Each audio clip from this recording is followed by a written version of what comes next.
Hi, I'm Henry, And I'm Ulysses. and this is Comics Odyssey. Welcome, where we go through comic books and talk about the art and the story.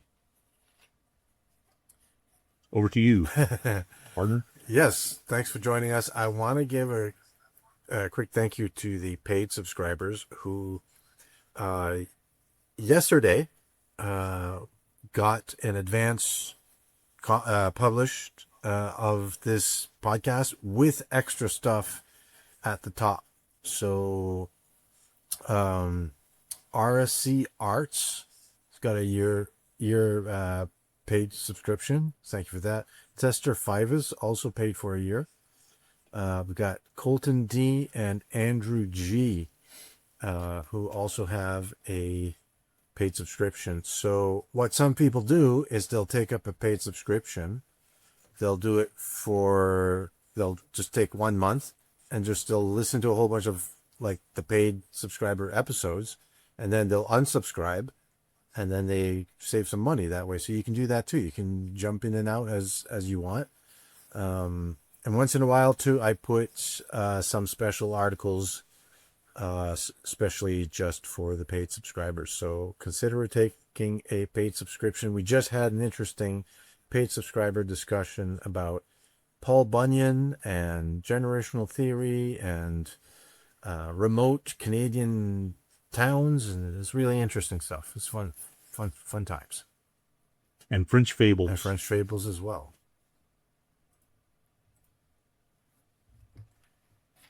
Yeah, so you're killing it, Ulysses. You're cooking with grease. Sounds like I picking up subscribers right and left. Yeah, it's a wonder to me, but I'm grateful for it. So this week, or this podcast, Ulysses let me pick again.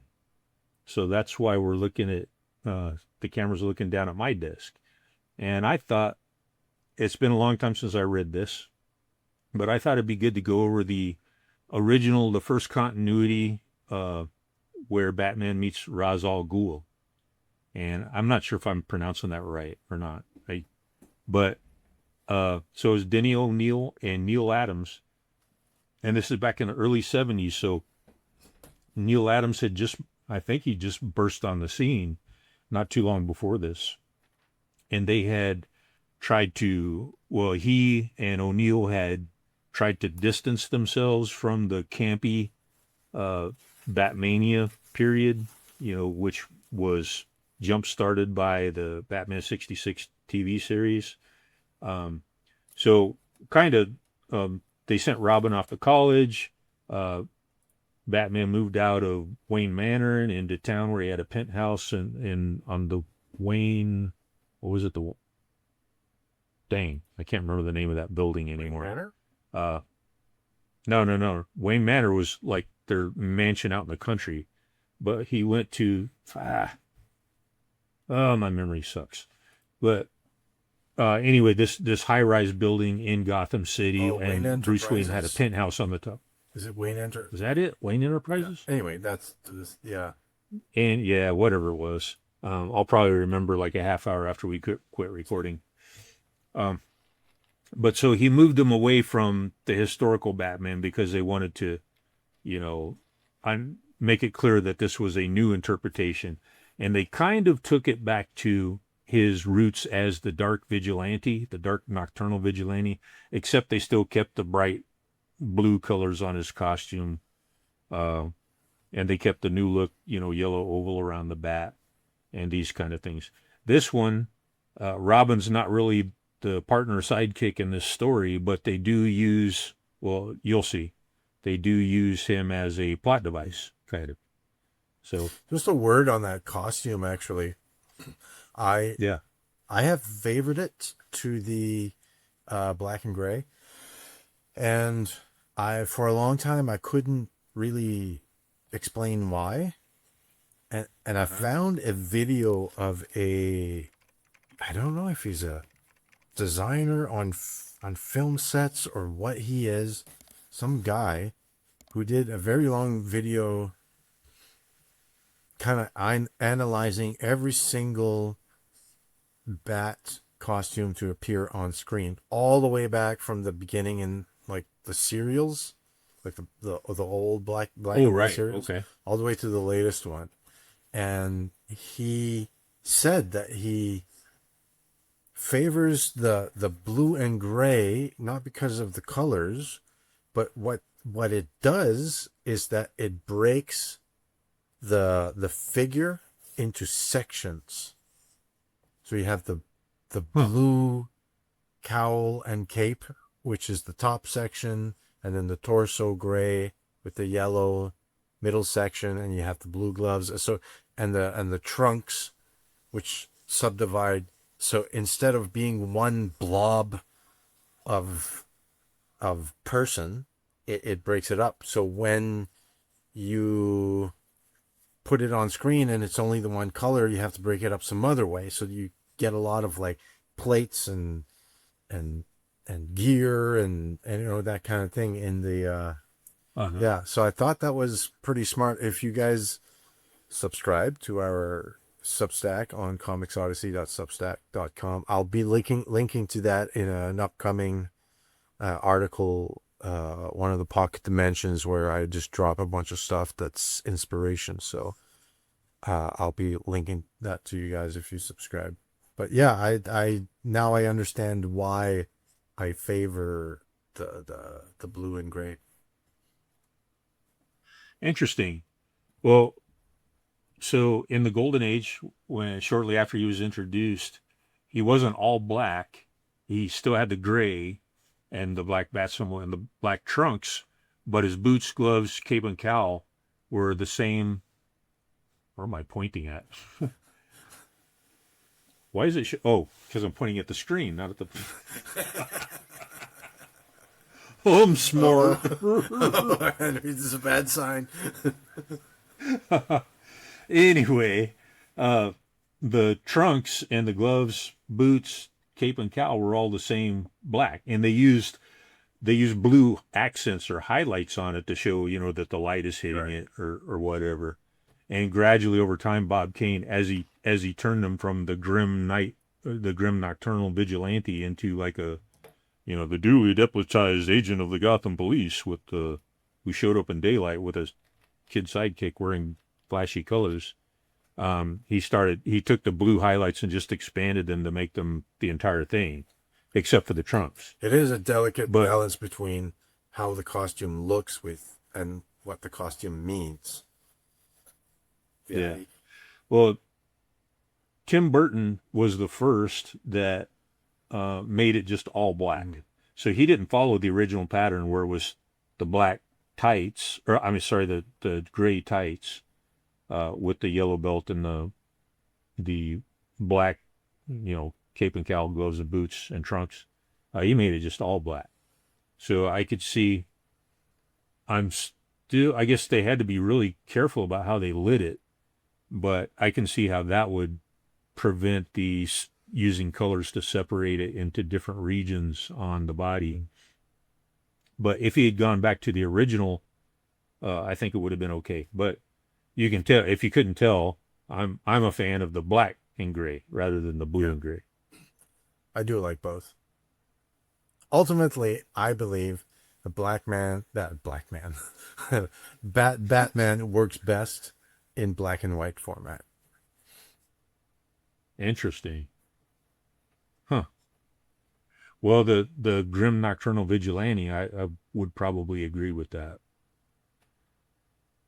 Um, oh, I forgot what I was going to say. Oh, the I might as well jump to this. The talent of Neil Adams as a illustrator. I mean, it's nothing original to talk about his talent, but when you think about it, the expressions he's able to put on the Batman's face, and I guess Robin's too, because he's able to do that without eyeballs. They just have these white slits for eyes, and you can see here. I mean, he does a great job, the shape of the mouth and the shading on the cheeks and stuff, of showing the anguish and the rage that he's feeling in this image. Melodrama. Eh? Yeah. There's another panel in here. If we get to it tonight, I want to spend some time on it because it was what, as a kid anyway, when I read this for the first time, it really made an impression on me. Where'd you get this It probably should. book specifically? Oh yeah, so this is a collector's edition. There was a period back when DC was, well, and Marvel too. They were issuing these big tabloid size reprints, and of course I have several that are like Golden Age reprints because, as you know, I'm rather fascinated with the Golden Age. But I was crazy anything Batman. So when I found this, and I forget where I found it, I picked it up. And I didn't know, when I did pick it up, I didn't know anything about Neil Adams or Denny O'Neil. I didn't really pay attention to the people who wrote or drew these at the time. But it turns out this was like one of that pair's signature runs or Yeah. signature continuities. This one with Ra's al Ghul. No, I asked because I had this one. I had that one and the Batman versus Hulk one, and I sold them on eBay. So Oh, see, I never read Batman versus the Hulk. it's not that good. I mean, the art is cool, but Okay. it's not a cool story. Sounds like it must have come from the early aughts or late 90s. No, it was from late 70s. It's just these crossovers never really pan out very good because there's too many cooks in the kitchen, right? And it's when the okay. crossovers between Marvel and DC happen, it's like both companies get very protective of their intellectual property, and nobody can win and they can't take risks, you know what I mean? But so they're never great stories, the crossovers. I do have Superman versus Spider-Man in my tabloid sized collection. I have to read it again. I can't remember whether I liked it or not. But speaking of DC Marvel crossovers and the conversation we were having earlier, there was a time in the mid 90s, I guess it was, when there's going to be this big crossover battle between the DC and the Marvel heroes. Amalgam. And you could actually write in and vote, or you might have gone on the internet, I'm not sure. But there's a way that you could vote on who you wanted to win each fight. Well, currently Marvel and DC are doing that. And are they? It started off with a bang. It was Batman and Deadpool. I didn't read it. And it's been really weird. They're still coming out with them, and it's like there's no buzz, no heat, no excitement really anymore. Well, if they have the same caliber of writing as the one I'm talking about, I can see why there's no buzz, because the writing was just awful. The art was spectacular, but the writing was just, it was, I don't think those writers should have even been paid for that work. But refund. Wait till I quit holding back and tell you what I really feel. Oh, so I was just trying to refresh my memory about this book, and something I forgot was that they got the name Ra's al Ghul because apparently in Arabic it means head of the demon. Yes.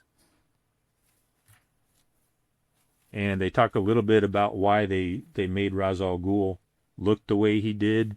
The large forehead was supposed to signify that he's very intelligent, needed more room to put those brains in there, I guess. And the receding hairline showed his age and experience. The lines in his cheeks showed stress. They did not give him eyebrows, which they say was to add mystery. Well, I guess in a way it does. Can't think of anybody.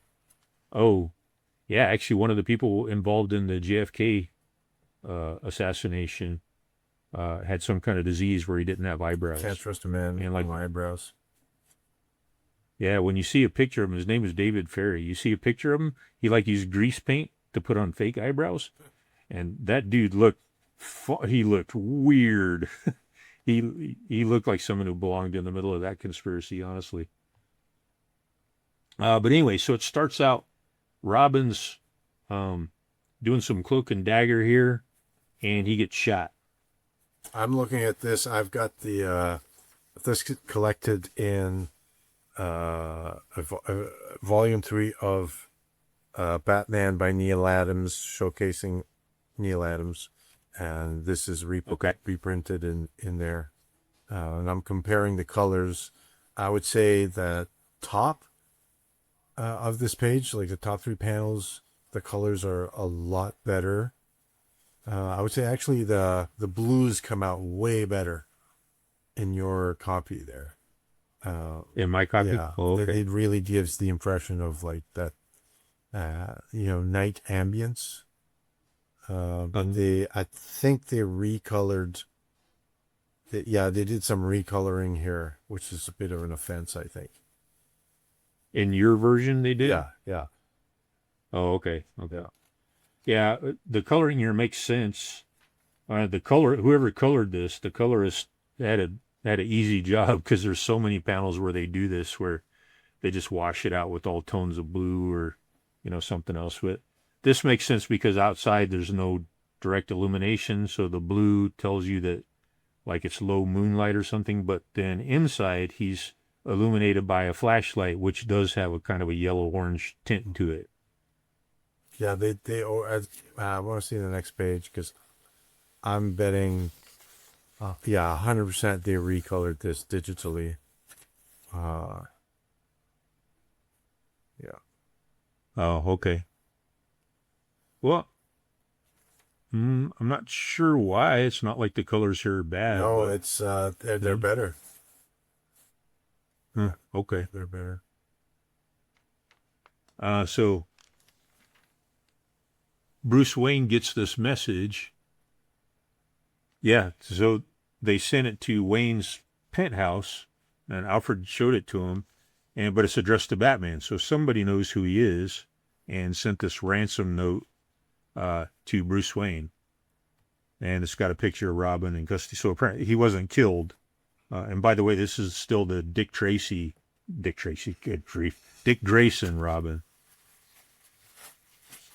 He's not. He apparently survived that, even though he was shot twice in the torso area. Hell, like Robin. And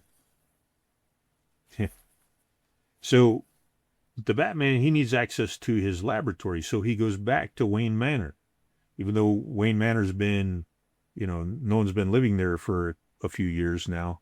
But his secret entrance to the Batcave still works, the clock. And this, by the way, goes back to at least the 40s.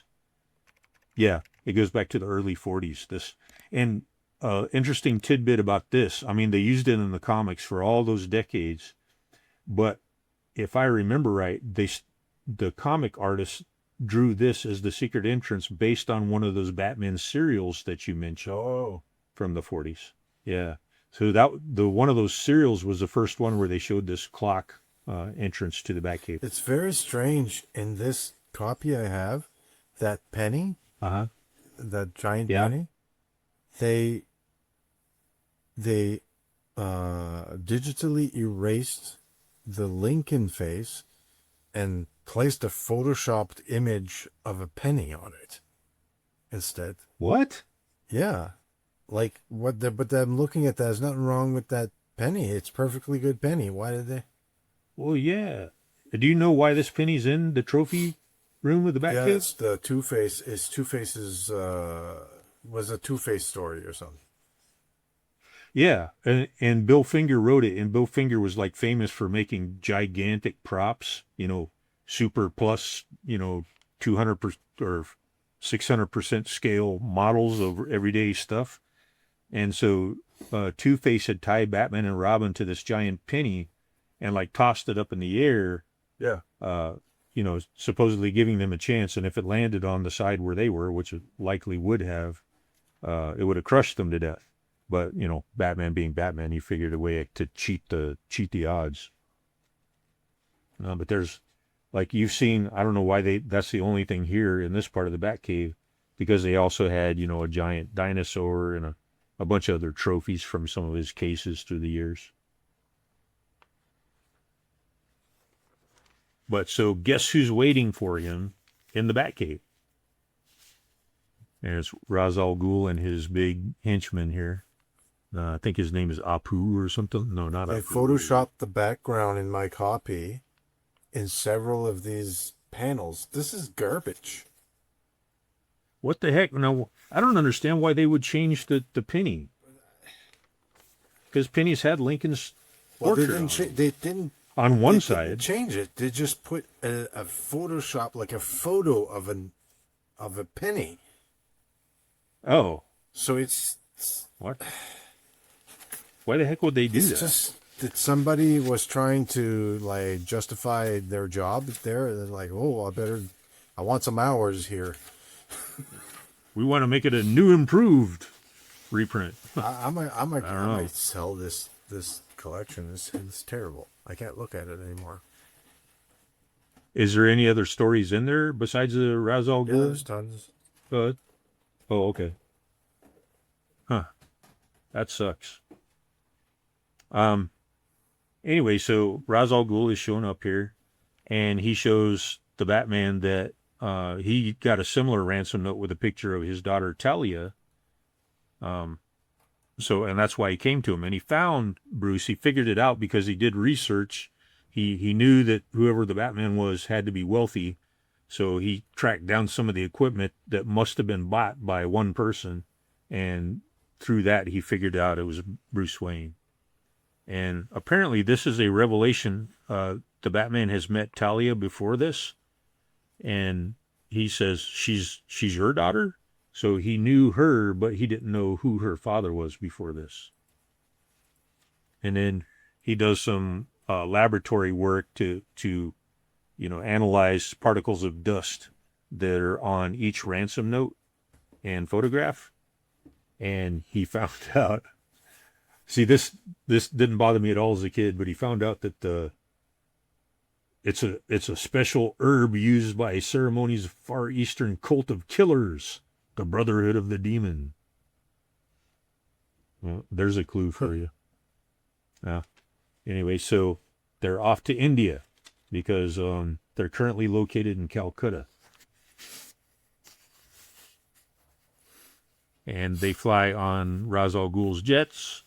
I don't know if the Batman brought any luggage. It just struck me. It was just so funny. Might have to wear the same bat suit the whole way. I know the guy knows his identity, but he's going to wear the mask anyway. He's such a nerd, you know.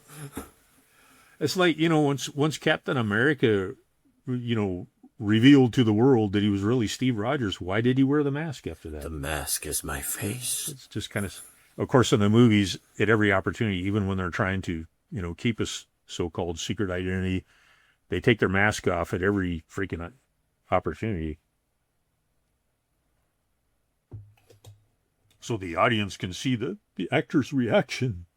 And then they do a retelling of the Batman origin story. So again, this was done several times. And also they redrew one of the old Bob Kane illustrations, which was a ripoff. He traced the figure of someone in a pulp illustration to get that classic pose of the Batman. So I guess Neil Adams just did him one better. And then he gets into the origin of how he, took on Robin, or took on Dick Grayson as his. You like Robin? I was just thinking about that earlier when I was thinking about us doing this show. And it's interesting, when I first became a fan of comics, and of course Batman was my favorite, I liked the lone grim vigilante, and I got, I didn't like Robin at all. I was really, didn't like him. He's wearing shorts like a girl. It's like green panties. All these, yeah. Didn't like him at all. But later on, I came to appreciate the Batmania years, when Batman, it was a totally different kind of character. It wasn't the nocturnal vigilante. It was like the world's greatest detective and his sidekick. But I appreciated Batman and Robin as a team, that fought armies of gangsters during that period. So initially I hated Robin, but later on I came to appreciate the period and the atmosphere of the Batmania era stories. I do like it gives Batman like a healthy way to deal with his trauma, and instead of just being obsessed with his war on crime and just being angry, he found someone to be in service to. So he's adopted an orphan. Okay, so you were asking me about generational theory Yeah. earlier, and here is an example. This is something that uh, suddenly made sense to me when when I started discovering uh, when I started learning about generational theory. So the Batman, there were two early comic book heroes who were lost generation characters, and I don't mean that in terms of age or anything, but I mean their pure personality represented and resonated with the lost generation, who were nomad archetype. The Batman and the Submariner, or Submariner, however you say it, were two lost generation characters. So the early Batman, of course, he was a vigilante, and he didn't go through all these complex traps to set up for criminals and stuff. He would find out where the bad guy was, and he'd bust into the room where they were hiding or whatever, or having their meeting, and he'd start busting chairs over their heads, and he'd put them out of action. And his very first adventure was the case of the chemical syndicate, and uh, he was he had caught the bad guy, and it was in, of course, a chemical warehouse or something, and the bad guy was scared of him because the Batman, people were afraid of him because he looked like a giant bat. Um, the guy backs away from him, and the railing on the catwalk busts, and he falls into a vat of chemicals. And the Batman's like, he doesn't try to save him, anything like that. He says a fitting in for his kind, and that's it.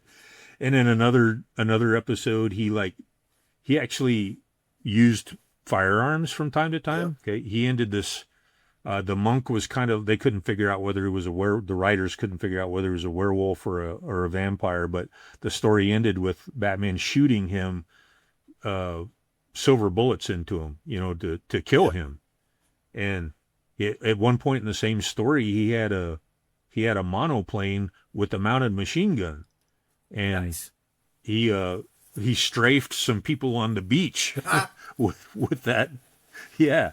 So this was a very lost generation vigilante character, but in 1940 he hadn't been around that long. They decided that they probably a lot of mothers saw their young boys reading this story and were clutching their pearls and were horrified, and they decided, let's make him friendlier, let's make him a kinder, gentler vigilante. So they kind of turned him into a father figure by bringing Robin into it, and now he became, with that introduction, he became more of a GI generation hero. He was the hero archetype, and he started. They emphasize how he's the world's greatest detective, so he used science and stuff to help him solve his cases, and yeah, totally different attitude. The code against killing almost instantly became the case after that, because that first Joker story, as we talked about in another episode, the Joker was killed at the end of that. But I think one of the editors at National Periodical said, "Oh no, that character's got too much potential. We can't kill him off."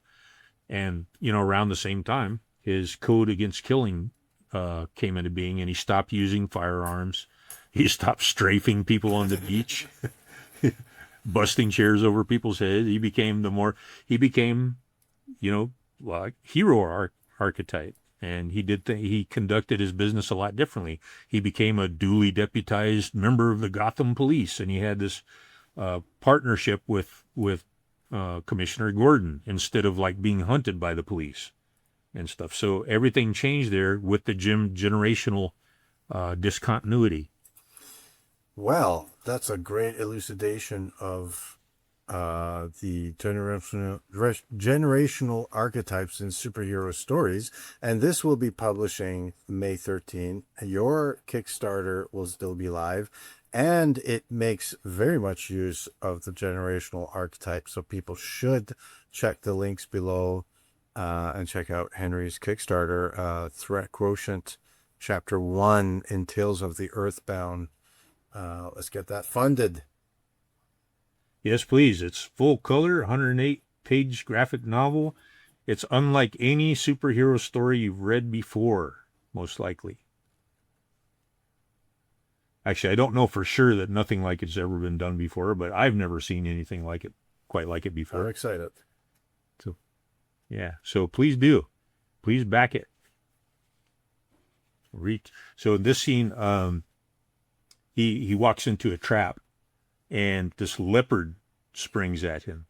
And this is, of course, I swallowed this hook, line, and sinker when I was a kid. Oh yeah, because he's really strong, he broke that leopard's neck. but probably would not happen. That's a great Wouldn't it? Would leopard. And just the tangle of bodies like that. It's hard to draw like a right human there? being. It's hard to draw a leopard. Drawing them fighting Yeah, is a task and a half. yeah. And like if you look at him afterwards, he doesn't have a scratch on him. Yeah, bit of a continuity issue there.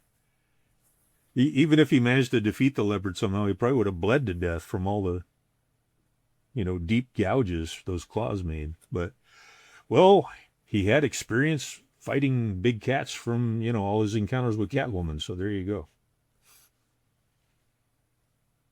go. Yeah. So they're on the trail of the kidnappers. It's a good. And now they got to go into the they're not Arctic, but into, I don't know if that's supposed to be the Himalayas. Great page. Mount Nanda Devi, one of the mighty, Himalayas. I like that whole And so scene they're Arctic because the panel where it becomes a lot more vertical oriented to express like the height of the mountains and the climbing and stuff. You're right. Yeah, that's exactly what they're doing. It accentuates the elevation, the heights that they're doing. That third panel, like the rightmost panel on the right page, Batman with the goggles. I love Batman with goggles. Do you? Yeah, I love Batman with goggles. I don't know, Your third. I don't know exactly what it is. I just think it's cool, and that looks a whole lot like the Batman suit in the nightmare sequence in Batman. In Batman versus Superman. Yeah. Yeah, I was thinking the same thing. It also kind of looks like Night Owl, doesn't it? Yeah. Because they did. I wonder if they were inspired by that. Oh yeah. Snyder was who's his artist. He was big time into the comics. Looked at some of these and said, that's what we'll do for our Batman knockoff pastiche. I really like this panel here, the pose that Batman's in. It really tells you you look at it and know that this is like strenuous work climbing up this face of the cliff. Yeah. Like that. It's a knockout image, I think. I love he's still wearing the cowl. And I was going to point that out. Yeah. And the park, the hood is down. Yeah. It's like, so, yeah, Batman versus Superman, the same thing. He's wearing a trench coat, but he's still got his costume on underneath. But it looks cool. And everybody knows his identity, including the Joker, but he still wears the mask. Love it. And then how about that scene? Well, okay, so I know you love the Justice League movie, but that opening scene where he's trekking through what is it, Iceland or no, Greenland, to find the village where Aquaman visits, and he's Bruce Wayne, but he gets up there and of course he's wearing the hood and everything like you would in that kind of weather, but when he gets to the edge of that cliff to look down on the village, he has to take his hood down and his goggles off. Yeah, if you pay attention to, like, I can't remember exactly. I'd have to look at the scene again. When he puts the if you look at his silhouette or something, I can't remember, but I remember putting it together like, oh, he wants to make him look like Batman in that moment or something. Like there's a visual thing going on. I can't remember what it is. I'd have to rewatch it. But yeah, if the thing is with like I don't want to get into too far a Zack Snyder tangent. It would be fun to do a Zack Snyder show though. But It's Oh yeah. whenever a thing I noticed that a thing in his movies that I would that would kind of throw me for a loop and go I would go that doesn't make sense, and then I'd watch the movie a few times and then I'd put it together. Oh, he put that there because it calls back to this other thing, or actually a very Okay. deliberate, and there's just a lot of density in his movies, I find. So anyway, it's we'll do a Zack Snyder show someday. Okay. Yeah, we should. But I was just thinking that that scene that where he takes that off, so that is the same justification they use for having these people with secret identities unmask themselves in public all the time, which is we need to see the actor's reaction to this. We need to see the emotion on their face. But if it was something deeper, I'll cut him some slack on that. Yeah, but unfortunately, I can't defend my claim because I don't remember. I don't Okay. remember what it is. They're still using the vertical orientation of these panels, and I like this onomatopoeia right here. Bang. Spang. They come under sniper fire, or at least the Batman does. Now, he's the world's greatest detective, but he hasn't figured out yet that the trap with the leopard and uh, the sniper is concentrating on him, and his companions are apparently not in danger. But he solves it in classic Batman fashion. Some daring do with his bat line, and then he buries himself under the snow, apparently, very quickly. The sniper comes along and he reaches out from under the snow, grabs him by the leg, and delivers the coup de grace here. And you can't see much of Batman, but the pose is pretty cool. Where he decks him. So they do that coming up from below thing in the Dark Knight Returns, Frank Miller's Dark It, Knight. Like yes, a couple times, didn't yeah, he? I love that it's like it totally reverses the thing because so often he's swoops down from above. You know, he's from a perch or something. It just like flips it around. Uh-huh. It's just fun.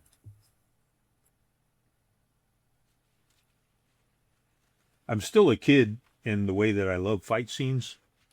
Um, I love some of the Daredevil series had some great fight scenes where like Daredevil has to take on a mob of people in a hallway of a seedy apartment. Oh, and And Netflix, the Netflix series. Oh yeah, yeah, that has great fight scenes. yeah. And the Batman in a couple of the most recent movies, including Batman versus Superman, they took a scene that's it's inspired to, in my opinion, from one of those fights in The Dark Knight Returns, where he does he come down through the floor above or up from the floor below, whatever, and then he has to fight those armed Oh, goons there, in the and a warehouse. bunch of them. What's that was just Oh, oh so yeah, good. that's like I could watch that over and over again. Yeah, a lot of people. There's some people on the internet that hate that movie, but more or less everybody agrees that fight scene is amazing. Yeah, well, and I can pick the movie apart. There's a lot of choices that I think I would have made differently, but overall, is an enjoyable watch. So you got to give it credit for that. Well, leave a comment down below if you want us to debate Zack Snyder DC movies, and if you want to hate watch that, let us know. We'll do it. We'll do a Zack Snyder show. I'll have to. Man, I would love for those movies to come back in theater. Anyway, it's not the Zack Snyder show. It's the Neil Adams show. We should like edit, you know, whatever scenes from the movies that we want to talk about, and then you and I can go at it. Now, this guy, so he meets the leader of these people that have been gunning for him that kidnapped Robin, and so far the reader is led to assume that this is the leader of the demon cult, Sons of the Demon, or whatever it's called. And then again, Neil Adams with these expressions. Uh, that's just that's something I really like about Luke Stone, who illustrated my graphic novel. Is he really nailed the facial expressions? and the body language in so many And panels. those pages that you have features on your Kickstarter of his Uh-huh. line work, uh, I Uh-huh. I almost always prefer the line work without colors. I don't know if anybody else is like That's that out there, but I don't know. It just made me more attracted to his artwork. I don't know why. I'm like that. well. How about that? Well, see, I like the black and white line art in the Conan magazine, in Savage Tales, and probably a lot of different stuff. But for me, like superheroes ought to be colorful. I don't know. I can't really defend it other than like it's just a gut instinct I have. I like superheroes in full I color. think you're I think you're have the consensus view. Probably one of the few topics I do, most likely. Uh, some more great fight action. He frees Robin, and they go to work with their fists. They do what they do best. You can almost hear.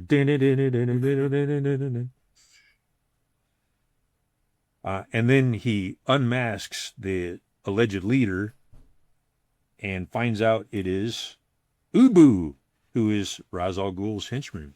It's hard to take this guy seriously with a name like that. I guess they thought it sounded exotic, What are you gonna do, Ubu? Huh? What are you gonna do, Ubu?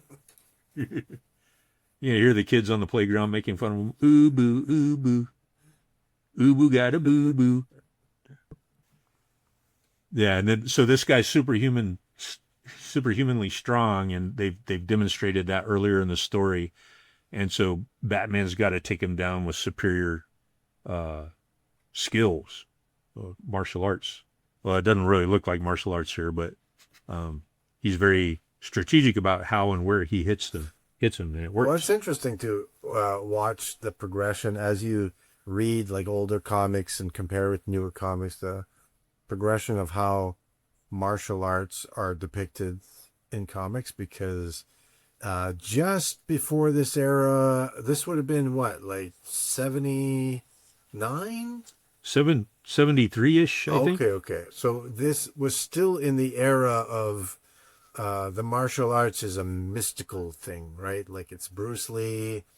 It's Well, yeah. So Bruce Lee had put martial arts on the map, um, and so a lot of people were aware of it by this time. Um, but interesting you say that because if you go back to which was it? I think it was in the early 50s or maybe late 40s. You have in Batman comics when Bill Finger was writing them, you have references to ninjutsu and jujitsu. So they show there's this panel sequence. I can probably find it sometime where they show the Batman using a jujitsu technique to throw someone.